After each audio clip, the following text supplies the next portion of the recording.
Now, the end result was a rearmament system that allowed the normal production chain of American industry to transform how America fought the greatest war in history, fusing the most up-to-date technologies and design flexibility to standardization and production and quantity, whether you're talking about the M1 and radar or the P-51 Mustang or the B-29 to even the atomic bomb.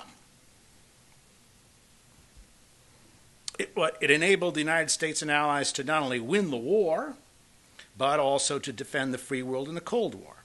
And it also made industry productive enough after the war to sustain GNP growth in the private sector through the 1970s, the most sustained period of economic growth in history to that time. And when you think about it, it's easy to understand how this happened. When you have these companies now shifting from quickly to civilian to military production, when you've got one electrics company making bazookas, another one making torpedoes, when you've got one auto company building bombers, Ford and the B-24, and another one making anti-aircraft guns, like Chrysler with the Bofors 40-millimeter gun, when you've got a typewriter company and a jukebox company making M1 carbines, well, that's going to affect how they think about their own main production line and the production of their own kinds of products.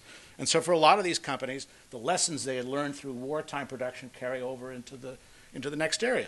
My jukebox example is a classic one, Rock-Ola. Rock-Ola of Chicago, a company that made jukeboxes going back to the 1920s and also pinball machines. And then after the war becomes sort of catapults itself to number 2 in place in the jukebox business, as a matter of fact. And all of those sort of classic 1950s jukeboxes you see with the sleek lines and so on, those are Rock-Ola. Most of them are Rock-Ola designs, as a matter of fact. And Rock-Ola gave the name to the music that was played in the jukeboxes, which is why it's called rock and roll, from the name of the jukebox maker, Rock-Ola. But didn't know that, did you? Aren't you now glad you came? You have this bit of detail that you can conclude.